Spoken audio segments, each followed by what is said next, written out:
Bonjour à tous, alors dans cette vidéo, on va regarder ensemble comment utiliser deux multiples de valorisation que sont le PER, également appelé PE ratio en anglais, et le PEG ratio qui signifie PE to growth ratio et qui correspond tout simplement au PER ajusté au taux de croissance des bénéfices. Alors comme nous le verrons dans la suite de la vidéo, le PER et le PEG ratio nous permettent d'identifier des fenêtres d'entrée sur les actions les plus qualitatives. Et là, je vous renvoie à la vidéo intitulée Comment identifier les actions ultra qualitatives. Et puis, ces deux multiples de valorisation nous permettent également de détecter les entreprises valorisées à la perfection par le marché, c'est-à-dire des entreprises dont le cours de bourse est susceptible de chuter très rapidement à la moindre déception, notamment en cas de mauvaise publication trimestrielle. Alors comme d'habitude, point important, les informations présentées dans cette vidéo ne constituent aucunement des conseils en investissement, celles-ci ont un but purement éducatif.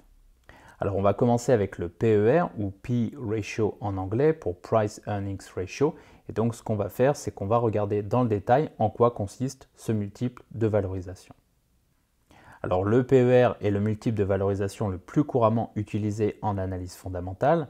C'est surtout un multiple de valorisation très sensible au taux d'intérêt, c'est-à-dire que lorsque les taux d'intérêt sont faibles, le PER moyen du marché est élevé, et lorsque les taux d'intérêt sont élevés, le PER moyen du marché est relativement faible. Le PER permet des comparaisons historiques, nous verrons ça après. Il permet également des comparaisons au sein d'un même secteur et puis il permet également des comparaisons avec le marché. Il est bon de noter que les growth stocks ont un PER plus élevé et que les value stocks ont un PER plus faible.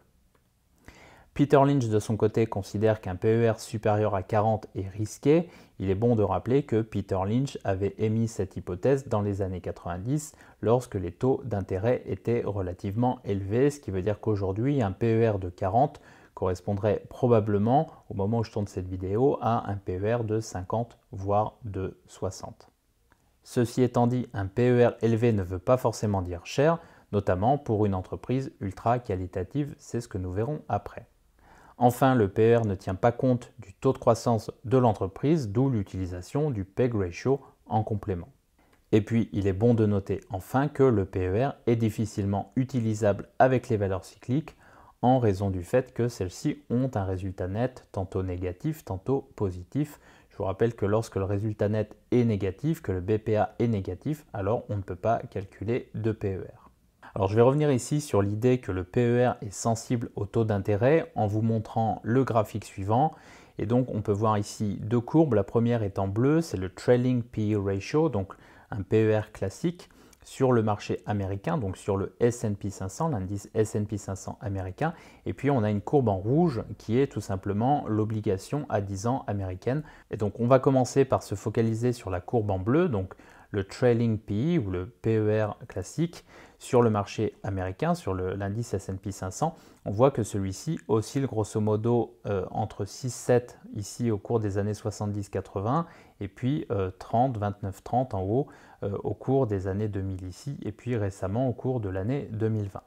Autrement dit, le PER moyen du marché américain, donc du S&P 500, a tendance à osciller entre 6,7 lorsque le marché est extrêmement déprimé, comme dans les années 70, on peut le voir ici, ou bien aux alentours des 29-30, comme ici à la fin des années 90 ou plus récemment en 2020. Donc on voit bien l'évolution du PER sur le marché américain au fil du temps, et on note qu'au moment où je tourne cette vidéo, le PER sur le marché américain, donc sur l'indice S&P 500, est de 22,1. Alors il y a un deuxième élément à prendre en compte ici, c'est l'évolution des taux d'intérêt, notamment des taux d'intérêt américains au cours du temps. L'évolution de ces taux d'intérêt va avoir un impact sur le PER moyen du marché au fil du temps. Donc on a ici en rouge l'évolution du taux d'intérêt de l'obligation américaine à 10 ans, l'obligation souveraine américaine à 10 ans. On voit ici qu'au moment où je tourne cette vidéo, le taux d'intérêt de l'obligation américaine est de 2,1%. Donc on a des taux d'intérêt extrêmement faibles et on a un PER moyen, donc le PER du marché, qui est lui extrêmement élevé, en tout cas historiquement. Alors ce qu'on peut noter ici, c'est que lorsque les taux d'intérêt à long terme diminuent, le PER, lui, a tendance à augmenter. C'est ce qu'on peut voir ici, puisqu'on voit que le taux d'intérêt à 10 ans américain diminue depuis les années 80. Donc ça fait 40 ans que les taux d'intérêt diminuent et dans le même temps, on note que le PER moyen du marché américain, donc du S&P 500, a tendance à augmenter. Donc quand les taux d'intérêt diminuent sur longue période, le PER moyen a tendance à augmenter également sur longue période. Alors on peut noter également que lorsque les taux d'intérêt montent, le PER moyen du marché a lui tendance à diminuer. Et donc lorsque les taux d'intérêt sont très élevés, ce qui était le cas dans les années 70, pourquoi? Parce qu'on avait une inflation extrêmement élevée et donc des taux d'intérêt extrêmement élevés pour combattre cette inflation, on avait des PER qui étaient relativement faibles et c'est là qu'on va trouver les PER les plus faibles historiquement au niveau du marché américain. Et donc on se retrouve ici avec des PER moyens de 6-7, ce qui veut dire que pour certaines entreprises, on va se retrouver avec des PER de 2, 3, 4, 5. Ce qu'il est bon de retenir ici, c'est qu'au moment où je tourne cette vidéo, les taux d'intérêt sont relativement faibles, même si on a une remontée ici, et donc les PER sont relativement élevés, en tout cas le PER moyen du marché est relativement élevé, et donc bien entendu, en cas de remontée des taux plus importante, on pourrait avoir une baisse plus importante du PER moyen du marché, et donc des PER en général. L'autre point important, c'est qu'un PER élevé ne veut pas forcément dire qu'une entreprise est chère. C'est ce qu'on va regarder tout de suite avec ce graphique donc, que j'ai extrait de la lettre annuelle du fonds Fundsmith, donc daté de février 2021. Et le gérant de ce fonds, donc Terry Smith, nous indique qu'un PER élevé ne veut pas forcément dire cher pour une entreprise ultra qualitative. Alors ce que fait Terry Smith ici, c'est qu'il nous donne une liste d'entreprises ultra qualitatives et il nous indique quel aurait été le PER payé en 1973 pour obtenir un rendement de 7%, en sachant que l'indice MSCI World, lui, a obtenu sur la même période un rendement, ou en tout cas a généré sur la même période un rendement de 6,2%, et ce pendant 46 ans, c'est-à-dire jusqu'en 2019. Donc autrement dit, Terry Smith nous indique qu'on aurait pu acheter L'Oréal en 1973 avec un PER de 281, on aurait obtenu un rendement de 7% par an pendant 46 ans, et donc on aurait battu le marché, à savoir l'indice MSCI World. De la même manière, on aurait pu acheter l'entreprise Lindt, cotée en Suisse, avec un PER de 230 et on aurait obtenu un rendement de 7% par an pendant 46 ans et donc on aurait battu le marché. Alors on voit que c'est la même chose pour toutes les entreprises qui sont ici, c'est-à-dire qu'on aurait pu acheter Colgate avec un PER de 126, Heineken avec un PER de 115, PepsiCo avec un PER de 100, Pernod Ricard avec un PER de 72, on aurait pu acheter Coca-Cola avec un PER de 63, Nestlé avec un PER de 51 ou encore Danone avec un PER de 48 et on aurait obtenu 7% par an pendant 46 ans. Et en faisant cela, on aurait battu l'indice MSCI World, donc on aurait battu le marché. Autrement dit, ce n'est pas parce qu'on investit dans une entreprise ayant un PER élevé qu'on ne peut pas battre le marché sur longue période, c'est ce que nous montre Terry Smith dans cet exemple. Et donc un PER élevé ne veut pas forcément dire cher pour une entreprise ultra qualitative. Donc ça, je pense que c'est un point qui est essentiel, PER élevé ne veut pas forcément dire cher, et PER faible ne veut pas forcément dire bon marché. Alors ce que je vais faire ici, c'est que je vais détailler le calcul du PER. Donc on a deux façons de calculer le PER. Soit on calcule un PER classique, donc un P/E ratio, de cette manière, soit on calcule un PER futur, ce qu'on appelle en anglais un Forward P/E ratio, comme ceci. Alors ce qu'on va faire, c'est qu'on va commencer avec le P/E ratio et puis on passera au Forward P/E ratio ensuite. Donc pour le PER classique, donc P/E ratio, on va prendre tout simplement le prix de l'action et le diviser par le bénéfice par action, le BPA, éventuellement par le BPA dilué. On peut également utiliser la capitalisation boursière et diviser celle-ci par le résultat net annuel. Pour le PER futur, donc pour le Forward P/E ratio, on va tout simplement prendre le prix de l'action, donc c'est la même chose que pour le PER classique, et on va diviser le prix de l'action par le bénéfice par action attendu, c'est-à-dire attendu estimé par les analystes. Alors il existe une deuxième manière de procéder, comme ici, on utilise la capitalisation boursière et on divise celle-ci par le résultat net attendu, donc résultat net annuel attendu, tel qu'estimé par les analystes. Donc ce que je vais faire ici, c'est que je vais utiliser un exemple avec Air Liquide. Donc on y va, calcul du PER, du P/E ratio. On prend le prix de l'action. Alors au moment où je tourne cette vidéo, le prix d'Air Liquide est de 160,20 €. Et puis on divise le prix de l'action par le bénéfice par action dilué. C'est ce que j'utilise généralement. Et ce BPA dilué est de 5,14 € au moment où je tourne cette vidéo. Ce qui nous fait un PER de 160,20 € divisé par 5,14 € égale 31. J'arrondis, c'est plus simple. Conclusion, Air Liquide se paye 31 fois ses bénéfices. Alors on l'a vu, c'est un PER relativement élevé. On l'a vu avec le PER moyen du S&P 500. On a vu que le PER moyen du S&P 500 oscillait entre 6 et 7 et 29,30. C'est-à-dire qu'ici on a un PER relativement élevé. Et puis pris de manière individuelle, on a vu que Peter Lynch considérait lui de son côté qu'un PER devenait risqué au-delà de 40. Alors bien entendu, on est aujourd'hui dans une période où les taux d'intérêt sont bas, ce qui veut dire qu'un PER de 40 correspondrait probablement aujourd'hui à un PER de 50, peut-être même un peu plus. Donc on va maintenant utiliser la seconde formule, donc capitalisation boursière sur résultat net. Je vous ai mis les données ici, et donc on fait tout simplement capitalisation boursière, donc 75,675 milliards d'euros, divisé par le résultat net annuel d'Air Liquide, à savoir 2,435 milliards d'euros, ce qui nous fait également un PER de 31. Conclusion, Air Liquide se paie 31 fois ses bénéfices. Alors bien entendu, on peut soit faire ces calculs à la main, soit utiliser les données fournies sur certains sites sur Internet. Alors une fois qu'on connaît le PER, ce qu'on peut faire, c'est faire des comparaisons historiques. Donc on a vu que le PER d'Air Liquide est de 31 au moment où je fais le calcul. Et puis je vous ai mis ici les PER historiques d'Air Liquide au cours du temps, donc entre 2007 et 2021. Ce sont des données qui proviennent du site Guru Focus. Donc on a un PER de 31 et ce qu'on peut faire, c'est regarder historiquement si ce PER est élevé. Et on note que le PER de 31 actuel est le PER le plus élevé de l'histoire d'Air Liquide, en tout cas des dernières années depuis 2007. Alors on peut regarder également quel était le point bas sur le PER et on voit qu'on a un point bas ici en 2017 avec un PER de 20. On voit surtout que le PER d'Air Liquide était de 19 en 2013, de 18 en 2012, avec un point bas réel en 2008 de 14. Alors, qu'est-ce que ça veut dire? Ça veut tout simplement dire qu'aujourd'hui, les investisseurs sont prêts à payer 31 fois les bénéfices d'Air Liquide, alors qu'ils n'étaient prêts à payer que 14 fois les bénéfices en 2008, c'est-à-dire lors de la crise financière de 2008-2009. Ce qui, autrement dit, veut dire que si les résultats restaient identiques à ceux qu'ils sont aujourd'hui, le cours de l'action Air Liquide pourrait être divisé par 2, puisque le PER passerait alors de 31 à 14 ou 15.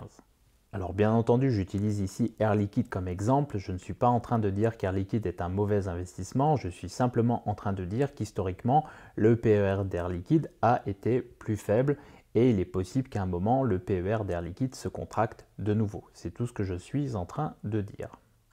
Alors ce qu'on peut faire ensuite, c'est comparer Air Liquide avec ses pairs, donc comparer une entreprise avec d'autres entreprises d'un même secteur.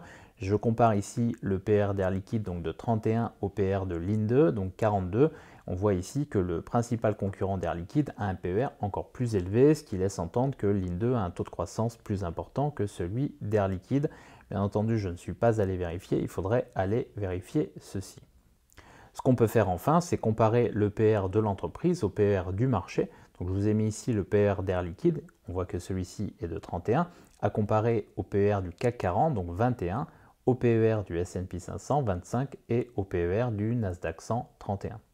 On voit ici que le PER d'Air Liquide est supérieur à celui du CAC 40, ce qui est relativement logique, puisqu'il s'agit d'une valeur extrêmement qualitative au sein d'un indice un peu moins qualitatif. Alors, une fois qu'on a fait le tour du PER, ce qu'on va faire maintenant, c'est qu'on va se focaliser sur le PEG ratio, c'est-à-dire le PE to Growth ratio. Autrement dit, c'est le PER qui prend en compte le taux de croissance des bénéfices. Alors, on a deux types de PEG ratio. On a le TTM PEG ratio, ce qu'on appelle le Trailing 12 Months PEG ratio. C'est tout simplement le PEG ratio qui prend en compte le taux de croissance annuel du BPA au cours des 12 derniers mois. Alors ce qu'on peut faire ici, c'est utiliser un PEG ratio et le mettre à sa sauce. C'est ce que je fais de mon côté, puisque je fais PER divisé par le taux de croissance annuel du BPA dilué au cours des 5 dernières années. Donc je prends 5 années pour avoir un taux de croissance du BPA relativement fiable. Donc on a d'un côté le TTM PEG ratio qu'on peut utiliser un peu à sa sauce, et puis on peut également calculer un Forward PEG ratio, qui est tout simplement le PER futur qu'on a calculé, donc le Forward PE, divisé par le taux de croissance annuel attendu du BPA. Donc là, c'est basé sur les estimations des analystes. Alors, le PEG ratio, et en particulier le Forward PEG ratio, est un multiple de valorisation utilisé par Peter Lynch et Jim Slater, j'en ai déjà parlé dans de précédentes vidéos. Comme pour le PER, le PEG ratio permet des comparaisons historiques et il est toujours intéressant de regarder l'évolution du PEG ratio au cours du temps pour des valeurs de croissance donc de type fast growers ou stalwarts. Alors, une entreprise est dite correctement valorisée lorsque le PEG ratio est égal à 1, c'est-à-dire lorsque le PER est égal au taux de croissance des bénéfices, alors soit au taux de croissance passé, soit au taux de croissance attendu des bénéfices. Une entreprise est dite survalorisée lorsque le PEG ratio est supérieur à 1 et une entreprise est dite sous-valorisée lorsque le PEG ratio est inférieur à 1. Alors il est bon de noter enfin qu'un PEG ratio très faible indique un niveau de risque important, il est bon d'en avoir conscience. Alors je vous ai mis ici le calcul du PEG ratio pour Air Liquide, on va commencer avec le Trailing 12 Months PEG ratio, TTM PEG ratio. On voit ici qu'il s'agit du PER divisé par le taux de croissance annuel du BPA dilué au cours des 12 derniers mois. Le PER est de 31, on l'a calculé, et le taux de croissance du BPA dilué sur 12 mois est de 5,45% pour Air Liquide. Je me base sur des données Guru Focus. Donc le calcul est le suivant, 31 divisé par 5,45 égale 5,69. On note ici qu'Air Liquide semble trop bien valorisé au regard du taux de croissance des bénéfices, puisqu'idéalement une entreprise bien valorisée est censée avoir un PEG ratio égal à 1. On fait la même chose avec le Forward PEG ratio en partant du PER futur, donc du Forward PE ratio, et on le divise par le taux de croissance annuel attendu du BPA dilué, donc attendu par les analystes. Donc le PER futur est de 26, basé sur des données Guru Focus, et le taux de croissance annuel attendu du BPA dilué est de 10,81%, toujours basé sur des données Guru Focus. Donc le Forward PEG ratio est ici de 26 divisé par 10,81 égale 2,4. Conclusion, Air Liquide semble mieux valorisé au regard du taux de croissance attendu des bénéfices, donc basé sur les attentes des analystes.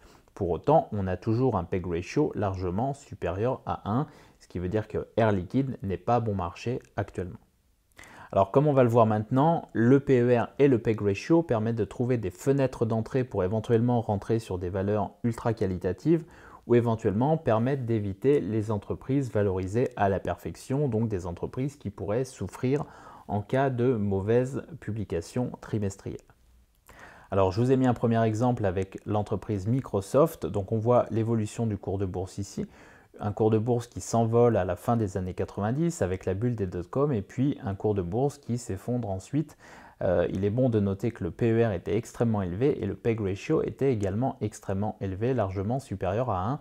On le voit ici en 2007.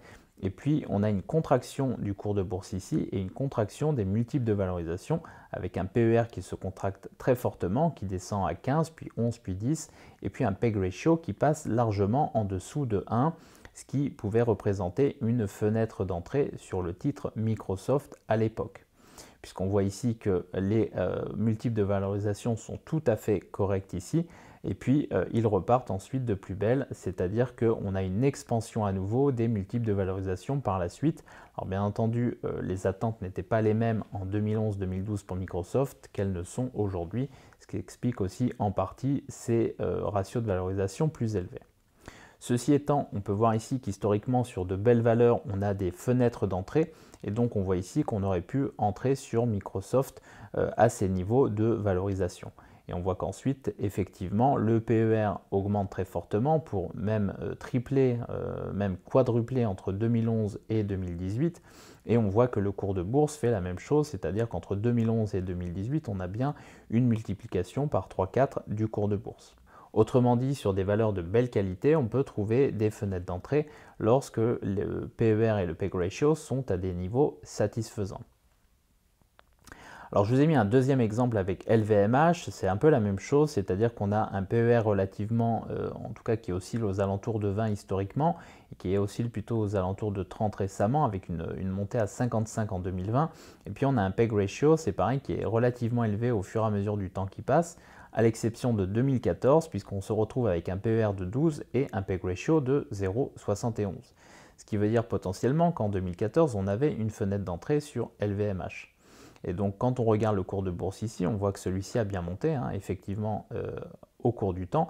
On voit qu'en 2014, on a potentiellement une fenêtre d'entrée sur LVMH et on voit surtout que le cours de bourse ensuite est multiplié par environ 8, on va dire 7, entre 2014 et 2020. Avec une expansion très rapide des multiples, c'est ce qu'on voit ici, puisque le PER passe de 12 à 55 et le PEG ratio passe de 0,71 à 3,94. Autrement dit, on peut trouver sur des valeurs extrêmement qualitatives des fenêtres d'entrée à l'aide du PER et du PEG ratio. Alors bien entendu, ce ne sont pas des signaux de market timing, ça veut dire que potentiellement, lorsqu'on a ce genre de ratio de valorisation, on peut acheter le titre pendant plusieurs trimestres, voire plusieurs années.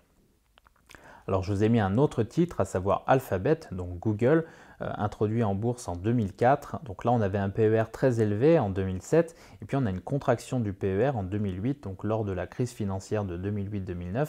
Le PER se contracte, les ratios de valorisation se contractent, on se retrouve avec un PEG, PEG ratio de 0,32 en 2008, et puis les perspectives de croissance diminuent très rapidement. Pourquoi? Parce qu'on a une récession et donc les attentes du marché changent drastiquement.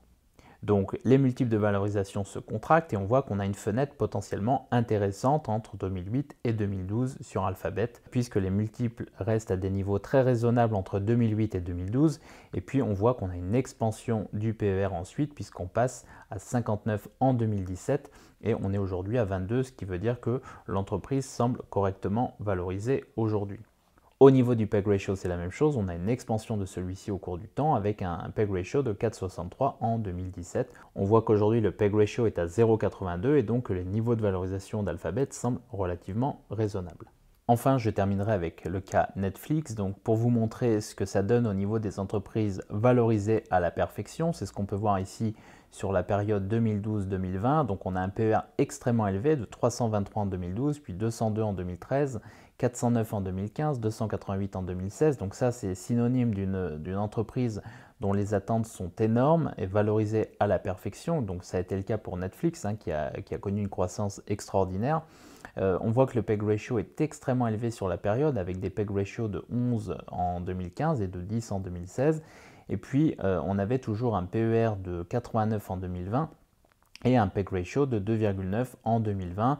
Et on sait ce qui s'est passé récemment, c'est-à-dire que les résultats ont été extrêmement décevants et l'entreprise se retrouve dans une situation bien différente d'il y a quelques années, avec un PER désormais à 18 et un PEG ratio de 0,64. Alors la question qui se pose désormais, c'est est-ce que ces niveaux de valorisation ne représentent pas une opportunité sur Netflix? Je vous laisse bien entendu vous faire votre propre opinion. Tout ça pour dire qu'il est important de regarder ces ratios sur des valeurs de croissance pour éviter éventuellement justement ces entreprises valorisées à la perfection, c'est-à-dire trop bien valorisées et donc qui pourraient subir de fortes chutes en cas de résultats trimestriels décevants. Voilà, alors pour conclure, je dirais que le PER et le PEG ratio peuvent permettre de trouver des fenêtres d'entrée sur des actions ultra qualitatives. Encore une fois, on n'est pas ici dans le market timing, mais on est plutôt sur des points de repère pour savoir si on peut éventuellement rentrer ou non sur des valeurs ultra qualitatives.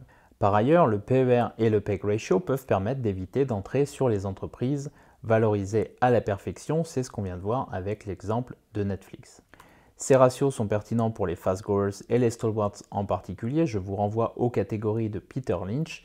Le PEG ratio n'est lui pas pertinent pour les entreprises qui ne sont pas des valeurs de croissance. Alors bien entendu, il est important de bien vérifier comment est calculé le PEG ratio car il est très différent d'une source à l'autre. Et puis, plus ces ratios sont élevés, plus les attentes du marché sont élevées et donc gare aux déceptions. De manière inverse, plus ces ratios sont faibles, plus les attentes du marché sont faibles et donc les bonnes surprises sont alors possibles. Enfin, un PER très élevé ne veut pas forcément dire cher et ça on l'a vu avec le graphique de Terry Smith. Et puis un PER très faible ne veut pas forcément dire bon marché et ça j'insiste sur ce point notamment pour les investisseurs qui ont une approche value. Voilà, c'est tout pour cette vidéo. J'espère que celle-ci vous a plu. Si c'est le cas, n'hésitez pas à mettre un pouce bleu. Et puis, si vous ne l'avez pas encore fait, je vous invite à vous abonner à la chaîne. En attendant, je vous dis à très bientôt pour de nouvelles vidéos. Allez, merci.